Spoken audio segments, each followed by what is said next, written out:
Welcome, horror fans, and thank you for downloading The Horror Show. Sit back while your hosts Sean and Joe take you back in time to review your favorite and not-so-favorite horror movies from yesteryear. With their own twisted comedic view, your host will remind you why you loved or hated those classic horror movies and other horror-related events. Ladies and gentlemen, we welcome you to The Horror Show.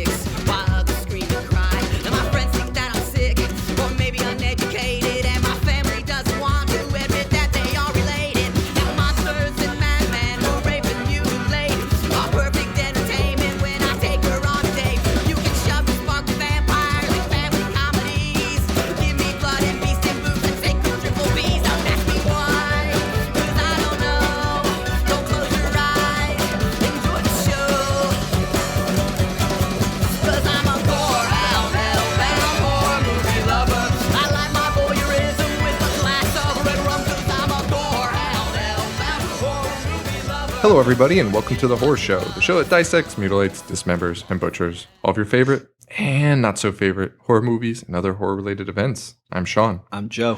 Guys, this week we are talking about, guys and gals, we are talking about Are You Afraid of the Dark? Yes.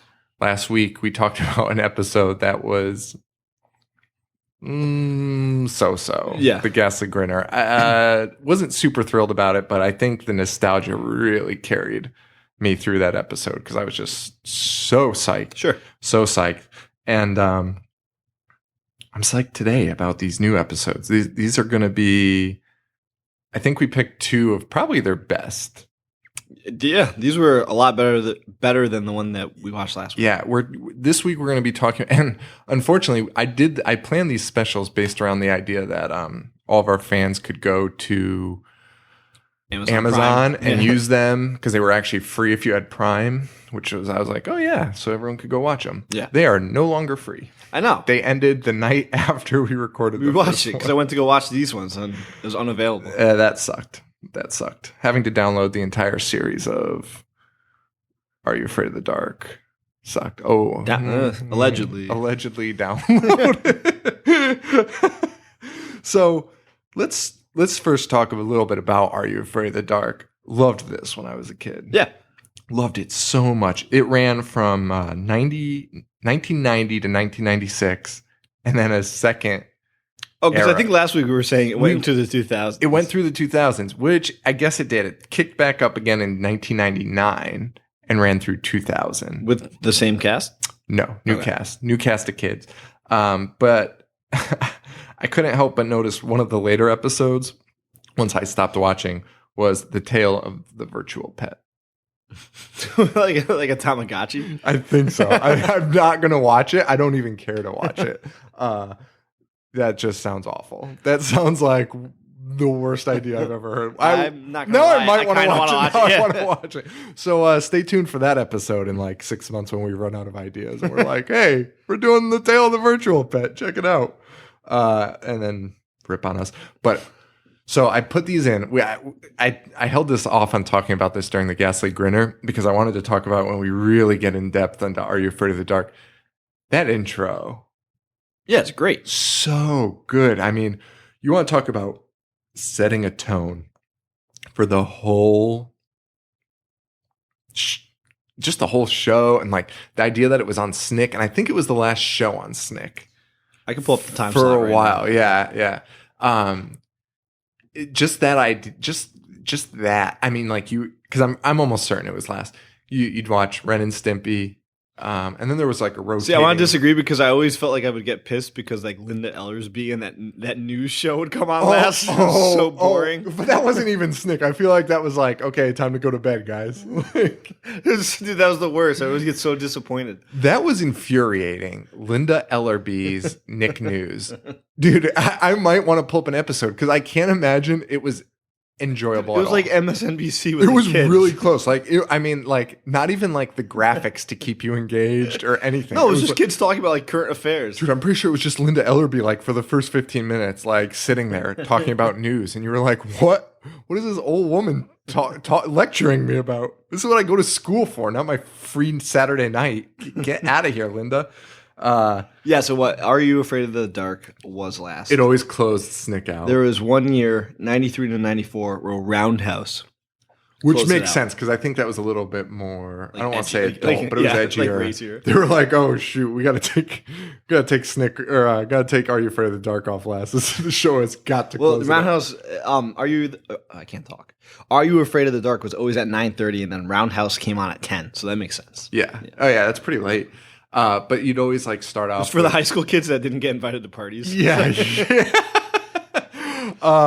So you'd be jazzed for Snick anyway, but you'd be watching Ren and Stimpy, Rocco, all the other ones. I don't even know what else was there. Pete and Pete. Pete and Pete was on there, but like you were All just that, Keenan you were and just Kel. waiting for that last slot, and it was like once the song came on and the intro came on, you were ready, man. Yeah, it was no, it was dark. solid. You were kind of tired. You were ready to The go. music is great. The swing set and like the shots of like clowns and stuff. Like gnomes. They knew who they were playing to. They Yeah. knew they were playing to kids, and That's how I felt watching these two episodes too. Yeah. Like, it was like it wasn't. Again, it was better than the one that we watched last time. but they were definitely playing to a demographic. Yeah, and I could see how kids would be like freaked out by it. Oh yeah. Yeah. 100%. Yeah, for sure. So I thought that was awesome. I guess I don't know whether I want to talk about this now or after. So did you look up to see who the celebrities were that have ever been in Are You Afraid of the Dark? I did not. Ryan Gosling. He was in Erie, Indiana. Nev Campbell. Actually, Ryan Gosling, I read, was supposed to be one of the actual members of the Midnight Society, but then chose Mickey Mouse Club instead. But then they threw him on as a guest spot. Elisha Cuthbert was Really? on it. Yeah. And that guy, Jay, I don't know how you say his last name, Baruchel. The nasally dude that hangs out with Seth Rogen. Yeah, that guy. He was in it too. So, although when you read this online, the headlines are like 10 huge stars that got their break on Are You Afraid of the Dark? And I was like, Got their break? Huge isn't the word, and it's not their break, I don't think. Don't think so. I think it was just a credit. Yeah, nobody watches. It was like, oh, that's the dude from Are You Afraid We of the need Dark? these Are You Afraid of the Dark guys. We need them now. And then they included some of the guys like that were part of the Midnight Society, and I was like, they were enough. It was like, ended up playing 6 dead bodies during the SVU run. Like, shut the fuck up. Got their huge break. But yeah, so there's some cool stuff about these, but we decided what did we watch? Tale of the Lonely Ghost. Yes. And The Tale of Midnight Madness. One from the first season, one from the second season. Which, honestly, looking through the titles and stuff, those were their 2 strongest seasons, I think. I think the second season was probably their best. And honestly, every title I read, I was like, oh, I kind of remember that. Same. Yeah. And every episode I started, I was like, oh, I remember this like vividly, which is crazy. Like, there's not a lot of old shows that are like that for me. If I watched Real Ghostbusters, I'd probably remember the Were Chicken episode, and that's it. I would not remember anything else. Like, do you have any memories of like old shows like that? I like remember really strong. every single episode of Doug ever. Doug actually probably. So maybe it was just that age. Maybe it was that age. Oh my God. I think Doug was a part of Snick Probably too. Rugrats too. Least edgy show ever, Doug. I love Doug. Loved it. I was not a big fan. I liked Rugrats a lot. Dude, I was looking at screen grabs and like those stupid caption gifs on Tumblr of Rugrats. I don't know why, but I was. There's a lot of edgy adult jokes in it. Yeah. It was crazy. There was one I was watching. The GIF stream was like the dad. He was making food, and the the mom comes out and she's like, what was the guy's name? The dad, I Was forget. it Stu? Stu, I don't know. But she says, what are you doing? Why are you making food at 4 a.m.? And he just says, because my life's over now. And I was like, what? That would have blown over my head. Is he making like porridge? I don't know what he was making. I'm pretty sure he's making a pot of porridge. Was he? Yeah. So anyway, Are You Afraid of the Dark? Huge memories. I actually really, really, really enjoyed both of these episodes. How'd you feel about Secret World of Alex Mack? Loved it. Yeah, me too. I think she was my first crush. I think she was like my first TV crush where I was like, I want to date that girl. Yeah. Even though she dressed like a boy. What about Kablam? Kablam was so good. I feel like there's a place on TV for Kablam still. I agree. Prometheus and Bob were the funniest shit I've ever seen. Yeah, oh my God. I could talk about that forever and we really shouldn't. Shelby Woo? Not a fan. Come on. I felt like that was past my prime. I think that was when I stopped watching Nickelodeon. But we're talking to Joe, who still watches Disney movies. That's funny because one of the episodes we watched reminded me of a Under classic. Wraps? No, it did not remind me of Under Wraps. It reminded me of the Phantom of the Megaplex. So one of the things on Tumblr I noticed is these people, they'll go on like a string and they've clearly just searched one thing and are just reblogging the shit out of that one thing. Clearly not just like looking for something. This one person, I wish I knew who it was so I could call him out. Dude, reblogged about 100 posts about Under Wraps. And I was like, what the fuck? All I could think about was you. But so let's talk about this. We'll do Tale of the Lonely Ghost first. This one, honestly, I just want to point out, Sean has handwritten notes today. He's going partially old school. Partially, and then partially digital. So I was kind of like, maybe if I do handwritten, I won't take as many notes. And Wow.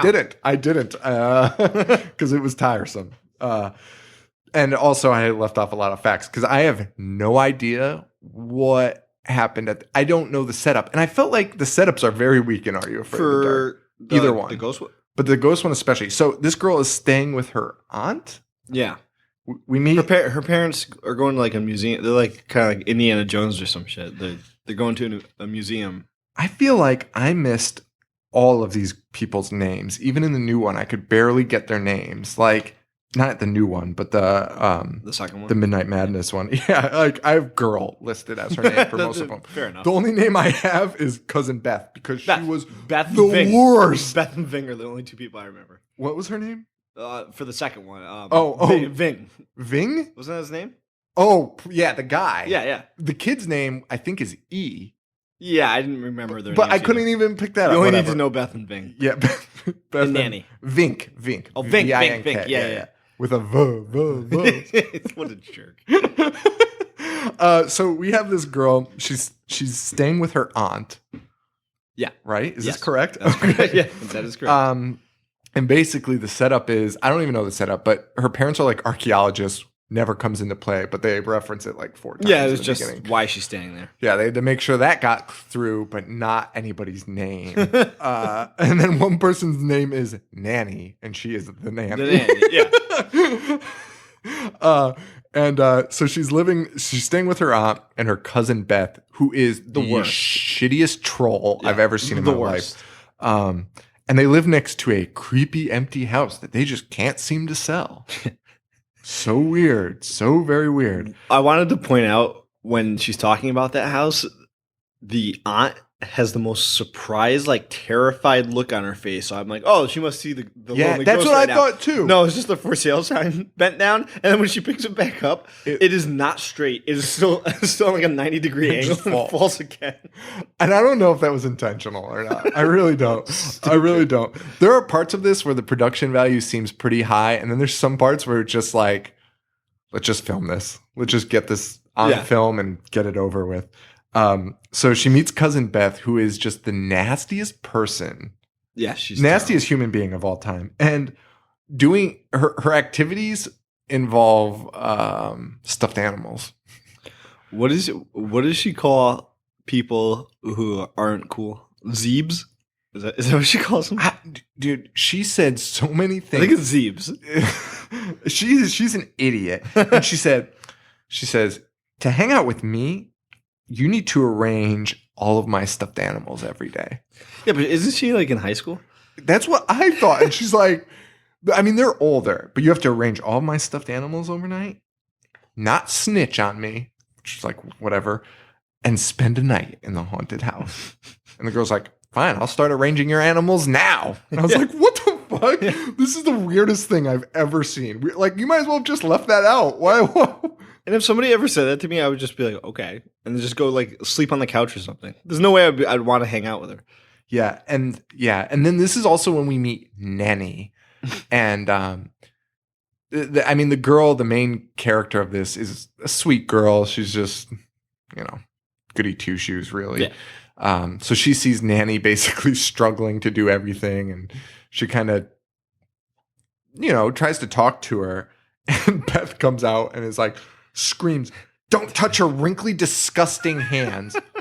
Are you fucking serious? And then she went into another tirade that I was just like, I can't, because I'd have to rewind this 6 times to get all of the horrible things she said about her in the 2 sentences. Yeah. Because it was like, she's the worst. She demanded not to talk to her. She's the worst disgusting piece of garbage I've ever seen in my life. Are you serious? Like, you are terrible. You are terrible. Absolutely terrible. And then she just goes, as bad as Beth is, she might be the best part of this episode because she has the best lines. But she goes, "I'm going roller skating now. Don't touch my stuff." And then just storms away. And that's it. That's it. Beth just leaves. And you're like, what is happening? Yeah. It is the strangest thing. So then she tells the story of the little girl. You want to tell that story? Do you remember it? I don't. She's telling the story of the little girl. It's the weirdest story ever. She's her dad's at war, and she's supposed to go to her grandma's, but her mom. See, I didn't pick up on any of this. Her mom. I just knew there was supposed to be a girl in the house. Yeah, and so she's supposed to go to her grandma's. The mom sends her away. And then 3 girls tease her on the way to her grandma's. Okay, no, it's not that I didn't pick up on this. It's that I didn't understand it at all because when I was watching it, it said like they chase her into the bedroom. Yeah, and she gets locked in the bedroom. The mom's still home, right? And then she dies in there because nobody knows she's in the bedroom. Dies from, I guess, what we're supposed to assume is starvation. Because she refuses to come out of her bedroom. Yeah, no. Now I remember it, and I remember thinking, I don't get this. She locked herself in her room and died. Yeah, but the mom was home. Why didn't she, she never looked to, She just assumed. And why wouldn't you come out to eat? Do you know how long it would take to die from starvation? Yeah, I know. Or why wouldn't the mom put out, an APB? Yeah. Yeah. Yeah. It's really strange. So they tell her this story. So then when you find out who the mom, it makes even less sense. It makes, when you find out who the mom, because also, what war are they talking about then? Like, when they were telling the story, I'm imagining, Civil War, because it's a ghost, right? Yeah, you know what? Without knowing the mom, I'm picturing like an old ancient time. She was going to walk to her grandmother's. They're in America, so there was no really dangerous war other than the Revolutionary or the Civil War on state on side. Premises. Yeah, right. Okay. So, well, anyway, let's not get into the nitty gritty, which is very important. But whatever. They're too busy explaining the stuffed animals she needs arranged. So they tell this story to the main character because they're trying to spook her before she goes in the house. So she goes into the house. She's with all Beth's friends, who are the worst. Yeah, they're bigger assholes. Oh no, Beth's the biggest asshole. Yeah, there's a bunch of stupid cronies. So she goes in. Oh my god, this is my favorite part of the episode. So she's in the house. Not more than 2 seconds. They really don't let this shit simmer, but I guess you can't in a 20-minute kid show. She walks in the house. She walks into the bedroom, closes the door. She looks in the mirror and sees something. Or no. She just turns around and sees something written behind her. And it's "help me" written backwards. Okay.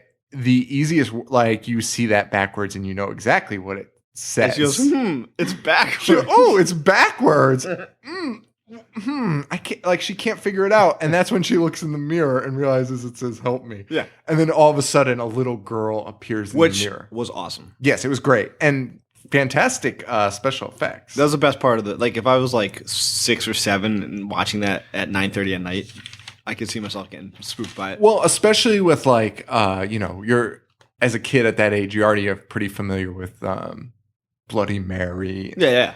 Shit like that. So it's that whole mirror thing in the dark is always a pretty creepy concept. Yeah. I remember being scared shitless looking into my mirror in the dark, and it's like, yeah. Now I'm so old I can't even see in the dark.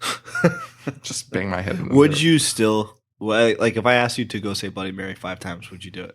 Yeah, but I'd probably get a little chill, but I'd be like, you're an idiot and you're a 30-year-old man. Yeah, I wouldn't do it. Don't be yeah, it wouldn't be good. I wouldn't be thrilled about it, but I could do it. So the main character runs out of the house, runs back, and time is really weird in this show because days are passing, and like I don't even know, because she was supposed to spend the night. And I think it started off at night, but I feel like she runs home. Maybe it's the next day when she sees. Yeah, it's the next day. It's the next day because the mother. They're eating breakfast and stuff. Yeah, because the aunt comes in and is furious with what they've done to the house. Right.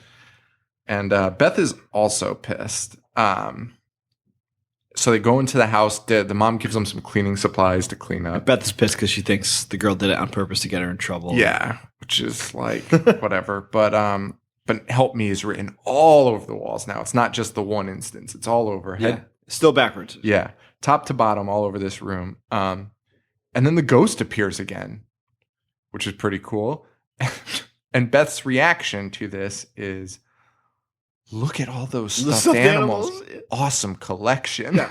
Not the fact that there's a fucking girl staring at you. Not that a mirror just turned into a fucking portal into another dimension.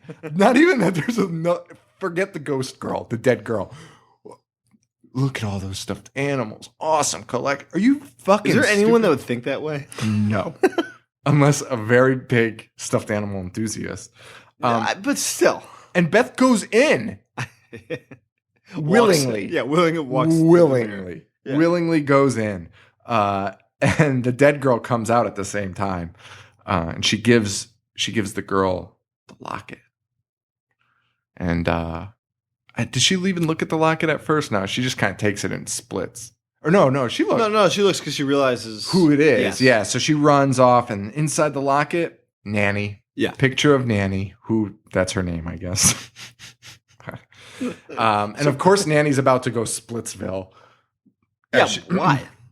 Because Beth is a piece of shit. But I don't know why all of a sudden it strikes her as like, I'm not wanted here. Clearly Beth has been treating her this way for a very long time. Yeah. But now she's finally had enough and she just wants to get the fuck out of there. And this ending is pretty sweet. It's a pretty, like, sweet as in like satisfying? No, like cute. Yeah. It's just cute, sweet ending. Wait, so I mean, real quickly, Nanny goes into the house and she reunites with the girl and they go back into the mirror. But does Nanny get younger when she goes through the mirror? Did you notice that? Yeah, I think she does. I think she did. It was hard to tell because they did not have the special effects to thin out that skin or put on like old lady prosthetic. It looks like World War II time. Like that's what war would That's be. what makes no sense about that.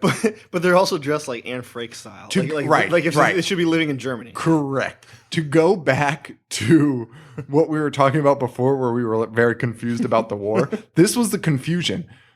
Like there's a war the dad died in, and you're thinking it's an ancient war, but like how is Nanny alive? Yeah. I thought Nanny was going to be a ghost, which would have made no sense also, but it would have made more sense explaining why a ghost is doing their laundry than why some woman is still alive in 1996 at the ripe age of like 50. I have to figure this out because World War II is the 40s. Like what, Vietnam? But they were dressed like country bumpkins. World War II is the 40s, so that was 50 years prior to this episode. So Nanny would have had to be at least in her 70s Right. for that to make sense. Easily, yeah. And she was not. 68 tops. We'll say 18. I mean, I guess No. We can't say that because the girl was like, Yeah, the girl's she's like older. 10. Yeah. Yeah. It's a weird situation. It really makes no sense. But overall, I thought this was like really sweet. But my favorite thing was, and I wish this was the ending. Okay, so Nanny goes back. Nanny, the girl talks Nanny into coming with her. She sees a little girl in the mirror. Oh, my sweet girl. Goes in with her. That's so touching. Loved it. Loved that. I thought that was fucking awesome. If my kid were dead, I'd be like, yeah, fuck it. I'll go to Ghost World with him. Yeah, sure. I'll hang. If he's living in this mirror with all our old house, sure. Yeah. Why the fuck not? Best part though, Beth is still trapped in the mirror. Right. And I really wanted them to leave her there and be like, no, Beth disappeared. I really thought that was the direction they were going, which would have been so fucking sinister. Yeah. Agreed. So Because sinister. Beth is the worst. No one would have cared. Yeah. The mom would have probably been like, thank you. Yeah. I appreciate that. She was the fucking worst. But instead they open the closet door and Beth falls out. which Beth's friends show up for no real reason. No reason. They're just like, yeah. And this is before cell phones, so nobody could have texted and been like, "Hey, we're cleaning this house." You know, they just showed up. Their for no friends reason. just show up and are like, "What's up? Where's Beth?" And then Beth is screaming like, "Let me out of here! Get me out of I here!" promise, you are gonna lead the group. Yeah. And then she falls out of the closet. And she falls out. They open the door and she falls out. Classic rib. Also, I think it's worth pointing out if your kid died in your house by locking themselves in the bedroom and you just failed to find them, would you take a job next door to the house that she died in? No, and work there for the rest of your life. Especially because, like, when the girl was like trying to get her over to the house, she's like, "So many bad memories." But you can literally see the house every day. That sounds like a fucking nightmare. That honestly sounds like a fucking nightmare. If my child died in my house, I'd buy a new house. You move across country. Yeah. You leave everything behind. Yeah, absolutely. Absolutely. You don't work next door so you can fucking stare at it every day. and refuse to go in because of the horrible memories. Like, it'd be whatever. I loved this episode though. I really did. And I love at the end, the Midnight Society. What a positive group of kids. They tell this story and they cut back to them and they're doing their little like whatever. And they're all like, "Great story. That was excellent. Excellent." And I was like, these kids are very positive. I would have been like, so. Or not even I would have. I probably would have liked it. But let's talk about like what the internet is like now. and take all the critics that are out there now. Plot, a lot of holes in that plot, John. A lot of holes. I don't know. I'm not a big fan. Would have rather had Gary read his story. Gary's got better stories. Fucking jerks on the internet. Like us. Pulling apart a child TV show.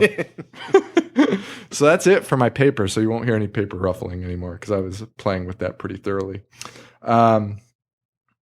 I love that episode though. I thought that was awesome. Yeah, I liked it a lot more than and you picked that one out. Yeah. And I remembered it even before you said it. That was actually on my that was like my number one that I wanted to do. However, I think the better one is this second one. Fun fact, it is the creator DJ McHale's favorite episode. Is it? Yeah. I mean, yeah, it was pretty sweet. It was pretty good. There's some other ones I really want to see like there was one with, remember Melissa Joan Hart did one? It was like a big deal. I don't. Clarissa was on Snick and they were like hyping it up like, check her out. She's doing Are You Afraid of the Dark? And it was called The Tale of the Frozen Boy, which I'm pretty sure scared me because it was like about a kid. I do not remember this. The Good Son ruined me with ice. Do you remember The Good Son with Macaulay Culkin? Culkin and Elijah Wood? Yeah. Yeah. And Macaulay Culkin drops him in ice trying to murder him.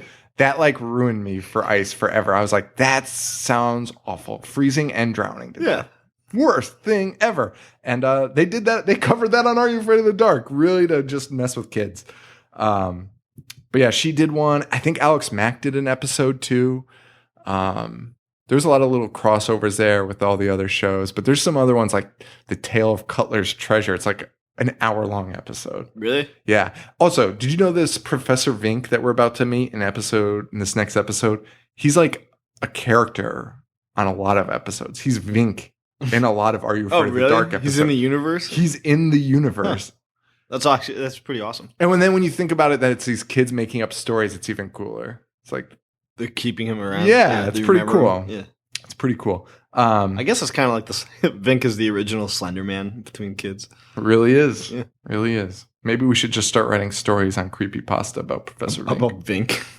People would be probably so furious. Stop writing Vink fan fiction. Vink's not scary. Stop writing about him. Dude, 2 30-year-old guys are writing about Vink.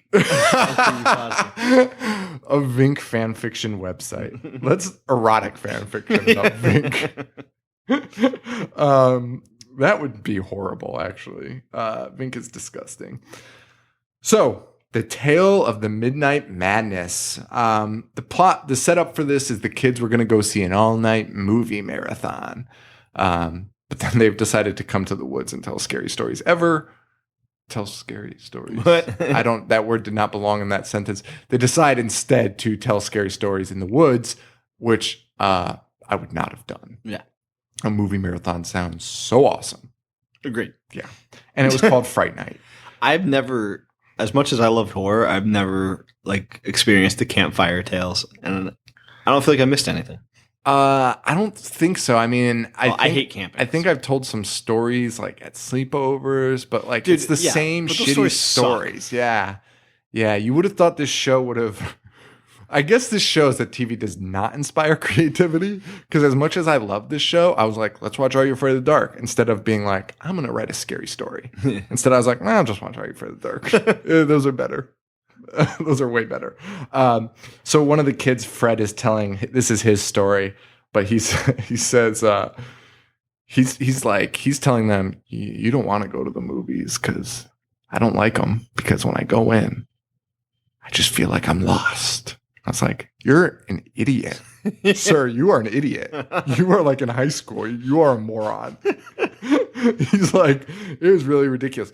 And then again, another beginning that is just kind of really just boom, boom, boom. No names for these guys. Just let's get into the story, which also isn't the worst thing. No, this one I feel like actually kind of worked better, because you don't really need to know the characters. You just need to know that they work in a movie theater and they're trying to keep it from going under. Yeah, it's 2 concession workers working at a theater with a manager. The theater is in really bad shape. No one's coming in. One of the most disturbing things about this episode, though, is the fact that they're reusing soda and popcorn containers because they're trying to save money. Yeah. This one lady keeps showing up, buying a soda and a popcorn, and the girl's like, we could just reuse these. And I was like, fuck, No, I would fucking kill you. No, you cannot. I would punch you in the face if I ever heard you say that. If I'm about to buy something, I see there's old soda in it and shit. Oh, and all the curdled butter. Oh my God. It would be a nightmare. Oh my God. So this one, I'm pretty sure the main character's name is E. Hard to say. They said it 3 times throughout the episode and very quickly. So, but he's trying really hard to keep this place. He loves working there. Yeah. Loves it. Loves it. Loves it. And is a very snobby about This theaters. is really similar to Phantom of the Megaplex, which is a great Disney movie. Oh, really? Yeah. With Mickey Rooney. Which one came first? Keep talking. I don't know what year this is. So this story, these kids are trying to save this movie theater. And one night, or one morning, I guess, the doors are rattling. And the kid's name's Pete, by the way.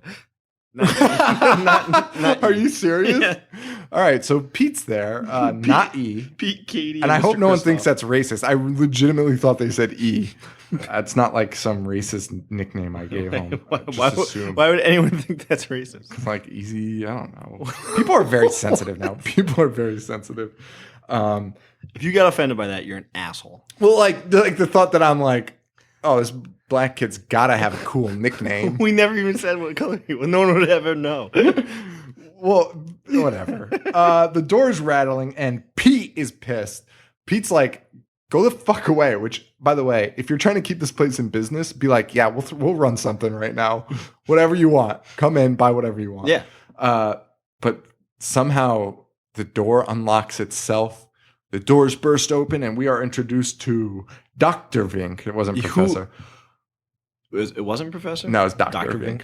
He is honestly the most eccentric man of all time. Yeah, I love him too. What an awesome character. And I vividly remembered him. Like, as soon as I saw him, I was like, oh, yeah, this guy. It's a big, bushy beard. Yeah, he tells us he was a director back before sound and the magic of the theater was still here. And they were like, the girl's like, how old are you? He's also only like 40. Yeah. The girl's like, how old are you? He's like, it does not matter.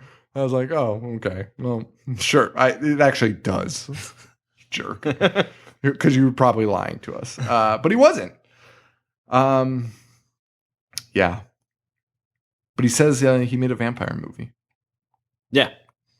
You want to tell us a little bit about it, Joe? About the vampire movie? Yeah. Or just tell us about this episode. So Vink says that he made a vampire movie, and if they play it, it guarantees that people will be coming and they won't stop coming, and it will save the entire theater. So he gives them the reel of the movie, which, by the way, I miss movie reels. Like now you just see like the projector. Like, those things were awesome. Did you hear that Tarantino's new film, The Hateful Eight, is being released like because he does everything in film. Yeah, I know. He's like a film purist. The best. Yeah, that weird Kodak film that like you pay like triple the money for now. He spent so much money on like a 35 millimeter. I don't know if that's the real. No, it's not. It's a bigger size. But no. For a copy of Manos Hands of Fate. No way. Yeah, he did. Are you serious? That's awesome. That's amazing. I agree. But yeah, he also spends a shitload of money on this film that he films with because it's not in production anymore. He gets it custom made by Kodak. Yeah. So stupid. If I were whatever, I'm sure they make it back, so they don't care. But anyway, the point of the story is he's releasing The Hateful Eight, like I think it's like a month early to select theaters that still have original reels. That's awesome. Yeah, we should probably go see it. I would love to. Yeah. I miss like in our hometown we used to have a small. Dude, the theater was like the one. That's in this what episode. I was going to tell you. Yeah, the theater in our town, it was a 2-screen theater. Yeah, and I still vaguely remember it. Oh yeah, and I saw Air Force One there. It was but right before it shut down. Man, that sucks that shut down. I couldn't agree more. That sucks. I mean, it's in a terrible location. Yeah, and I can't even imagine what the parking situation was. It was a nightmare. Was it? Oh, it was a fucking nightmare. But that was so dope. Like, man, that was so cool. Yeah. Imagine being able to walk to a movie. We could have. Yeah, I know. Fuck. Anyway. I saw Adam's Family. Yeah, I have a lot of good memories. That's what I saw there. I saw Adam's Lion Family King. Values there. I might have seen that there too. Little that was Mermaid. awesome. And they had these terrible cartoons on the wall of all these like Awful. Abbott and Costello. Yeah. It was like those old school like pencil drawings they hang up. It was in, exactly like this theater though. And yeah. it Yeah. had that 100%. reel. And the real, dude, always broke. Always broke. That's why I think that's why it shut down because they fucking were terrible. Like I remember recently I was watching one and I was like, there's no way reels like broke like that all the time. And I was thinking about it. I was like, wait, it happened every single time I went to Cheshire. Yeah, Cheshire happened every time, and I think that's why my mom stopped taking us was because it always fucking broke. Yeah. Sometimes they wouldn't be able to fix it, so they would be like, oh, you can get your money back and go see the next movie that's playing. Yeah, next door. it's so ridiculous. Oh my god. Yeah, so Vink says he's gonna fix the theater with this. Yeah, film. so he gives them the reel, and they kind of just put it away. And They don't listen to him, and the reel's like glowing and opening, and like yeah, and then I guess we're supposed to assume that the reel somehow caused the projector to catch on fire. yes, Like it encouraged it. Supposed to, yes. We're like okay. So yeah, the film catches fire, and the crowd's all ornery. They're all pissed off, and the girl says, listen, we're going to put on another movie. If you don't like it, you can get your refund. Which honestly, I don't know if I would have stayed if it was a silent movie. I might have. If they said Nosferatu, I would have. Well, so we find out that it's Nosferatu. Yeah. But if they were just like, we're going to show you a great silent film, it's a surprise, never seen it before, I'd be like, go fuck yourself. I got shit to do. That's pretty much what that lady says. Yeah. She's like, I have no time for this, and my time's valuable. They put it in. It's Nosferatu, which is awesome. The crowd loses their shit. And yeah, it is awesome that they worked that in. And I remember being terrified of the Nosferatu. Nosferatu vampire. is terrifying. Totally. Scariest vampire. I think we're going to talk about this later. I think we're going to talk about this later, but I saw one of those challenges things. I think Totally Oh, Horror, yeah. or somebody at like that on Instagram does that, and one of their challenges was favorite vampires, and Nosferatu's got to be up there. Nosferatu is definitely mine. I guess it would be which one you choose, because there's been like a million Nosferatus. It'd be Max Shrek. Yeah, 100%. He is fucking terrifying. Or John Malkovich. Yeah, he's not bad. Actually, there's one they did in the 70s. He's not bad either, but he's just 100% a ripoff of Max Shrek. Like, they made him look like Max Shrek as Nosferatu. Like, they didn't make him look like him as Nosferatu. But this Nosferatu was dope and scary, and probably the first time I heard of Nosferatu. 100%. Yeah. What kids have heard of Nosferatu? That's good point. Good point. The crowd loves it, though. Absolutely loves it. Yeah. They're going bananas. And you hear one guy go like, I'm going to have nightmares for a week. And it's a grown man. And I was like, no, you won't. I hope you don't. I really hope you don't. Really cool, though. They loved it. Pete is so happy, and he yells, "We got a hit!" You're an idiot. You're an idiot. This isn't most... Whatever. So, yeah, he's got a hit. And and the movie theater starts thriving again. Yeah, everyone's coming back to see Nosferatu. Yeah, it's awesome. And who else comes back? Vink. Who's pissed? Yeah, because he wants the theater. Yeah, which he agreed to at the beginning, which we failed to reference. But he had said originally he'd give them this film, and if it worked and they got the crowds in, he wanted one night a week to show his movies. Yeah. And the guy said, rah, rah, rah, rah, rah. So he's back to get his one night, and the manager basically tells him to screw. Yeah, fuck off. Sleaziest fucking manager ever, by the way. Such a used car salesman. Vink basically gives them a weird threat, like, "This is hardly the end," and then disappears. Yeah. And they're like, "Oh, whatever." They're okay with it, though. And then we see this one had a lot of buildup. I feel like Nosferatu kind of just appears towards the end, whereas the ghost was like the halfway point. But Pete's watching Nosferatu and taking notes for some reason. Yeah. Why? No, because he wanted to understand why it was such a big hit, is what they said. Like, why were people coming? Because so many people were coming, and nobody ever came to the theater. So okay, he was just studying it. This is a note to Pete. Get a fucking hobby. Like, that is a hobby. Who gives a fuck? Why it's doing well? Just make the money, Pete. Shut your mouth. This manager needs to have a talk with Pete. He's gonna burn out this fucking reel and yeah. But he's taking notes and he falls asleep, and as he's falling asleep, Nosferatu comes out of the film. Yeah. Awesome. I guess the one thing the one thing I do have a problem with in the Are You Afraid of the Dark is they need to move these along so quickly that they almost have no time to react to anything. Like, I want to like make this sound like it's really cool and there's like a sense of dread, but there's not. He just walks out. There's not, because he walks out and he's like, "Hey man, I just had a really weird dream that Nosferatu came out of the film," and then they open a door and Nosferatu's standing there, and they're like, "Ah!" And they just run away. Yeah. And there's like no dread. There's no like real sneaking because then they run to the around. next room and the manager has vampire bite marks on, and they run to the next room and Nosferatu is the slowest moving vampire of all time. Yeah. And also, I was curious how they would do the bite marks on a kid's show. I was like, how much blood is there going to be? I'm surprised there was any blood, to be honest with you. They weren't that bad. What? The bite marks on the No, they were pretty good. There was a little bit of blood on the side. Frankly, pretty good. Yeah. I was shocked that they even put blood, though, because I guess Nickelodeon had issue with Are You Afraid of the Dark? They thought it'd be too scary for kids. Yeah, I saw that. Yeah. So so I was pretty surprised, but maybe after the first season they kind of let them do a little bit more. But as a kid, this movie would be pretty scary as a kid. This episode. No, this episode. Yeah. So yeah, they see the manager's bit. The kids start running, basically directly into Nosferatu. He chases them into the theater again. Yep. And they come up. He goes after Pete, and then the girl goes up to the reel. But Pete tells her to go turn it on, right? Yeah. Like as if he knew that would. I mean, I guess. What would you do in that situation? I mean, A vampire comes out of a movie and is chasing you. Buy some garlic. That's what I'm thinking. Or Find just a stick. go outside. Go outside, get a stick. Well, they can't go out to the sun. Oh, right. Well, yeah. No, you're right. Yeah. The last thing I would do, my point is, the last thing I do is be like, turn on the projector. I think maybe we can get them back in. Maybe we could cram them back into the film. Maybe. No, that'd be the last thing I do. But that's what they do. They turn on the projector. Pete goes into the movie. Okay. Nosferatu follows, rips open a curtain, kills Nosferatu with sunlight. Sunlight, yeah. In the movie. Yep. Pete steps out.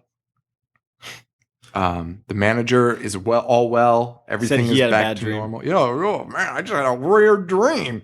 And Professor Vink is in the house. Or Dr. Vink is. He should be a professor. He should be a professor. Maybe he is. And he says, he reminds me of Hagrid from Harry Potter. Dude, I honestly thought it was that actor. I looked him up, but it was not. He says, "Bravo, young man. I couldn't have made it better myself." Vink's such a jerk. Vink is a jerk because, like, you're just bragging about how you make these moves, whatever. The manager says, "Listen, I'm square with you. We'll give you your night." He says, "No, because I own the theater now." And everyone's mad at him about that. When I'd be like, well, you did bring in all these things. But he does, I guess he says something weird, which is like, he's like, and I have many more movies that I want to show. Is that like, I have many more creatures I want to unleash hell? Yeah, pretty much, yeah. What a fucking jerk. What a fucking jerk. I just burned down the theater at that point. Yeah. Whatever. Yeah. So Vink owns the theater, and that's really the end of the episode. Yeah. It was pretty enjoyable. I loved it. I really loved it. I loved both of them. I thought they were really I would recommend fun as them. hell. Like last week, we had a problem with being older and watching them, but you know what? It was perfectly enjoyable. And we've had a lot of shows, and well, we haven't had too many shows, honestly. This is literally the second show we've done. Tales from the Crypt once, and this twice. We need to do more Tales from the Crypt, I think, too. Couldn't agree Doing more. TV is fun. It's fun. It's fast paced. It's really cool to watch. These were great though. Like the nostalgia, like some Twilight Zone. Oh yeah, that would be fun. Which, by the way, how they do the submitted for the approval of the Midnight Society. Yeah, that's an homage to Rod Sterling, who always said at Tales on Twilight Zone, he would always say submitted for your approval. Huh. This was the creator's homage to him because awesome. he loved the anthology style and Yeah. that. So I thought that was cool. But yeah, we should definitely do. There's so many great. That would be like a 2-hour episode. I could talk for Me too. ever about that. And again, like the nostalgia for this show, unlike stuff we've watched, Leprechaun. I think there's been some other ones that we've talked about that we watched from childhood that we were like, oh boy, this is bad. This is not one of them. This was nostalgia, like strong nostalgia, a strong feeling of when I was a kid. And it was awesome. I really enjoyed watching them, unlike Leprechaun. So I know that watching my childhood favorites doesn't necessarily mean I'm going to hate them. Yeah. Like Leprechaun. So that's it. That's it for this part of the episode. I don't think I'm going to do a commercial. I think we're going to start releasing these as is. I think I'm just going to edit the audios and send them in. So people, get ready for a lot of botches.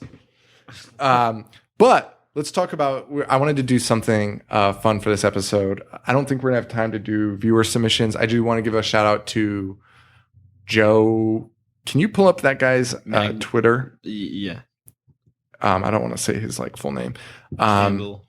And then our buddy Misty too. She's on Tumblr. I'll get her Tumblr name and give them a shout out because they were talking to us about Are You Afraid of the Dark this week, and I had a lot of fun talking to them about it. You didn't want to say his name, but his Twitter handle is his full name. Perfect. So, all right, Joe. What's Joe's Twitter handle? It's at Joseph Magnusson, Magnuson. Yeah, and he's awesome, and he posts a lot of fun stuff, funny stuff, and he talks to us about this. He loved the Are You Afraid of the Dark stuff, and my friend Misty, who you can find on Tumblr at Now I Wanna WANNA Play With You. That's her horror blog. She just posts that's strictly for her horror stuff.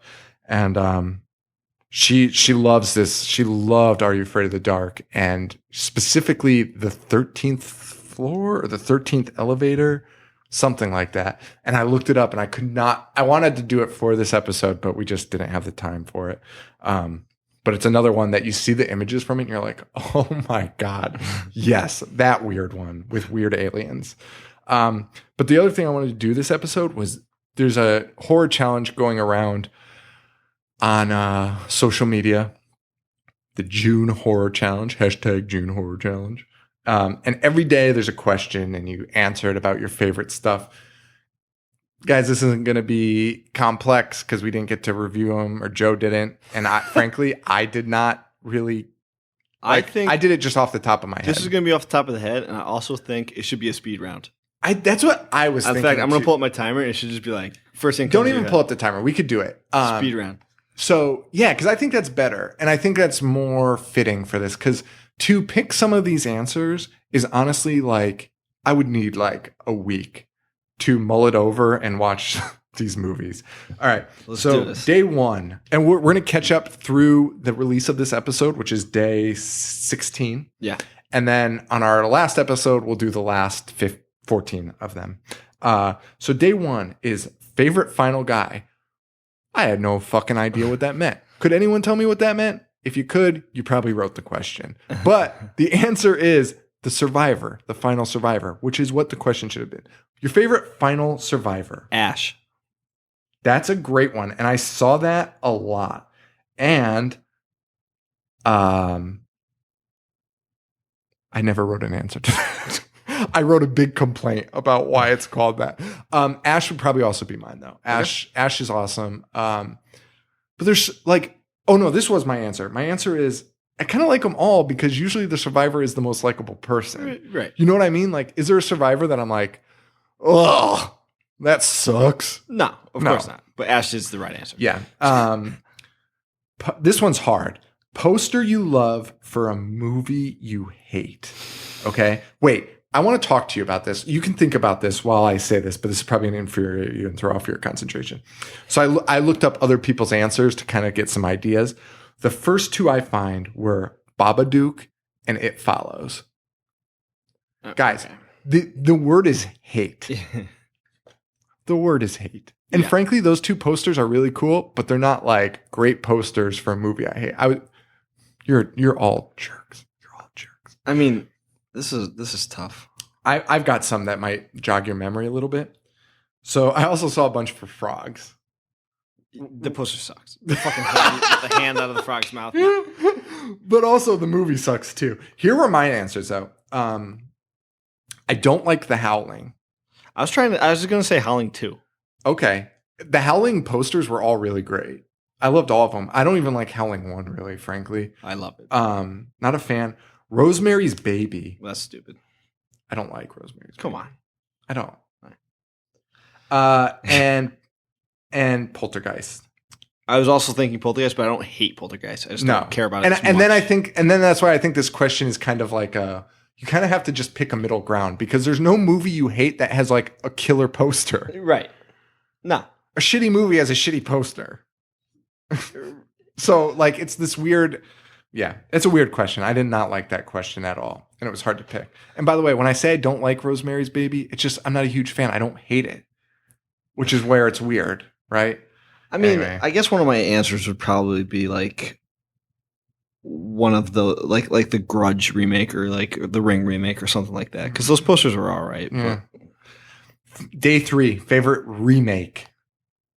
Favorite remake. And now here's where you have to balance. What's a remake versus what's the answer is The Thing. Okay. What's a remake versus what's a reboot, right? Yeah. Thing is a remake for sure. Mine was a toss-up between Texas Chainsaw Massacre and Maniac. Yeah, okay. I loved Maniac. Maniac ended up winning out. I like the new Texas Chainsaw Massacre. I did not. Yeah, I know. But here's my thing. Oh, this is what I kind of want to talk about there, and we could talk about for hours probably. But here's a perfect example of, even though I like Texas Chainsaw Massacre and Maniac, I love both the original and the remake. The remake of Maniac felt needed. It needed an update Watching the old Maniac, it's so dated. The city's dated. Yeah. The type of killer is dated. That whole concept is really dated. And the way they updated it just made it current. And maybe Texas Chainsaw Massacre hadn't hit that point when it was remade. Right. Maybe in the future when it'll be like, what's a farm?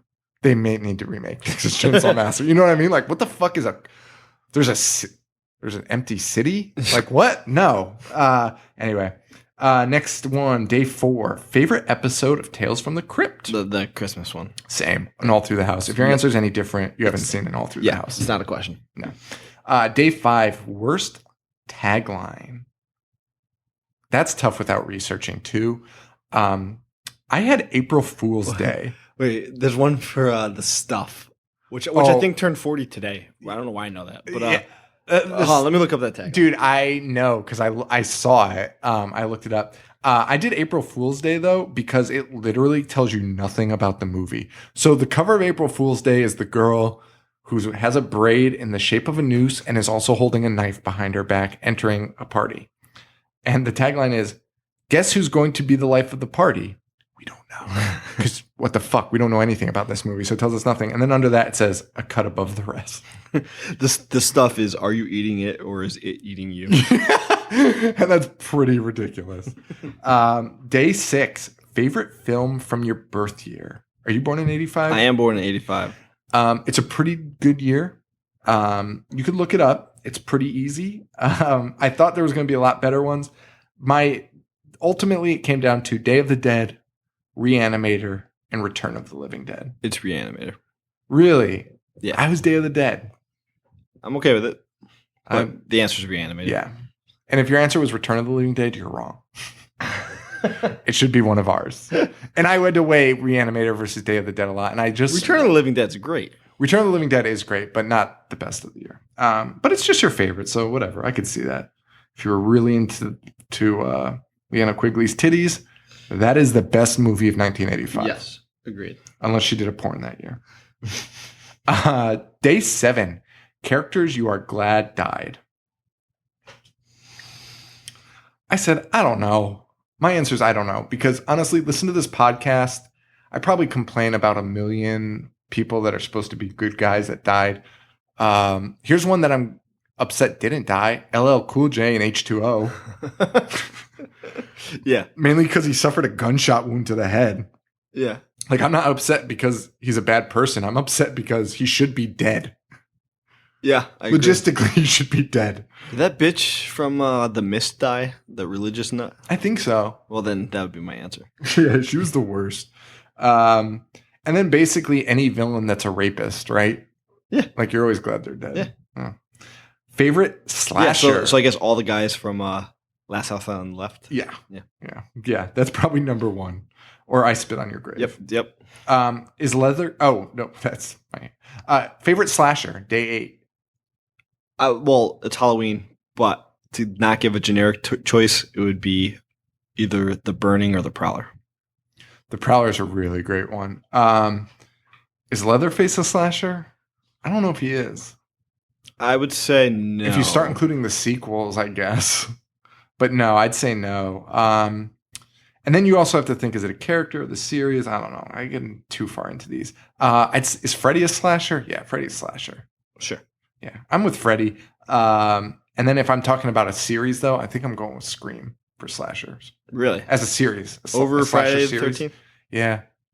Yeah. There's just a lot of duds in Friday the 13th that kind of make you... I don't think you can call Freddy a slasher. You can't? I don't think so. It's got to be like a knife-wielding maniac. Yeah. Which he does, he has a whole hand of them. So I guess I'm going with Michael. Michael's, yeah. Yeah. Michael for sure. Day 9, favorite mask. There's some good ones. Trick or Treat. Michael Myers is, of course, classic. Jason's mask. The answer's Myers. My answer is I respect Myers 100%. Jason's mine. Okay. I just think it's so interesting. It's just such an interesting choice. It's really cool. Day 10, most creative weapon. Most creative weapon. There's one answer for this, and I'll tell you what it is. Ash's chainsaw hand. Okay. Yep. Because I don't think, besides him, I don't think anyone did it besides like Captain Hook had a weapon on his hand.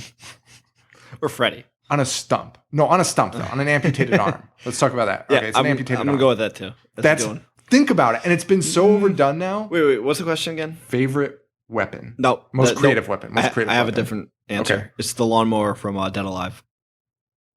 Oh, that's very good. All right. I accept it, but you're wrong.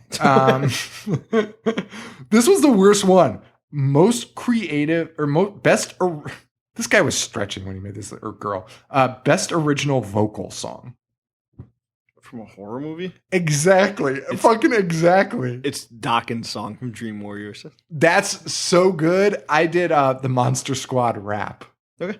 I'm okay with it. Okay. Day 12. Or we can do the Fat Boys. Are you ready for Freddy? Oh, yeah. Or, no, but see, does it count? Because if it's in the movie, does it have to be in the movie?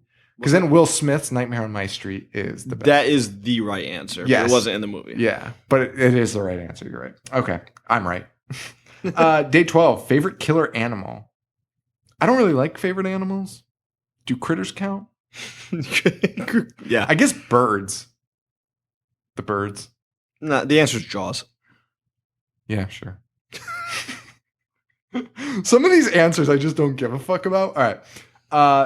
This one is especially true. Favorite 80s distributor. Dude, if you hear the noise just then, it was me like nonchalantly like what? Trauma? Yep, I'm going Trauma too. Done. Case closed. Favorite death scene. Favorite death during sex scene. Couldn't really think of anything. I mean, it happens in every slasher. They're all pretty good. Didn't we answer this for somebody on Tumblr? I really like ABCs of Death's sex scene. There's one that's kind of ridiculous. I'm going to go with They Live. Yeah. Yeah. What did he die? Did she kill him? Oh, wait. No, she was just like petrified because she was on a fucking I'm still going with it. I'll do what I want. Yeah. Day 15. Favorite killer toy. My answer is, are you fucking serious? Because what is it? Chucky, Demonic Toys, and Puppet Masters. And I guess like, you know what? Just to be a jerk, I'm going to go with Trilogy of Terror. Oh, you are? Yeah. Oh, because I was going to say from Tales from the Hood too, the little black doll. Oh yeah, good call. That kill that guy. I don't know. Yeah, all of them except Demonic Toys. Yeah, Demonic Toys I was just going to say. Demonic Toys are so stupid. And then I actually really like this one. Day 16, favorite foreign film. And already my answer's wrong, but what do you think? Favorite foreign horror film? That is a loaded question. Super loaded. Tell me what you were going to say. Well, it was off the top of my head. I love High Tension so much. That was the first one that I thought of. I love High Tension so much. I have to like. But then you think, and then I was actually like, you know what? Wormwood was so good.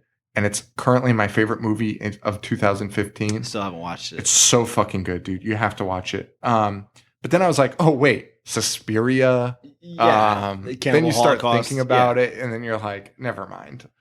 But I'm gonna go with Wormwood and High Tension tied. Just wow. I'm talking current because Suspiria is the best foreign film ever. I'll go with every Argento and every Fulci film. Yeah, ever. Yeah. I mean, it's like any classic foreign House film. by the Cemetery. Yeah, you can't really do it, guys. That's the end of the episode. Thank you so much for listening. Tell your friends to listen to us. That's the best way we can get new listeners. Just tell people. Tweet us. I'm at I Hate Horror Show. I'm at JoeV421. We're on Tumblr, IHateHorror.tumblr.com, Facebook.com/IHateHorror. Did I say IHateHorror.com? Yeah. Rate, review, subscribe on iTunes. That's the best way you can do us. And thank you, Harley Poe, for letting us use the song Gorehound off the album Pagan Holiday. You can check them out at harleypoe.com or facebook.com/harleypoe. Also, thank you, Nickelodeon, for not giving me the rights to use the Are You Afraid of the Dark outro song for our new outro because I'm stealing it. But thank you anyway. Guys, thank you so much. And we'll talk again soon. Thank you. Adios.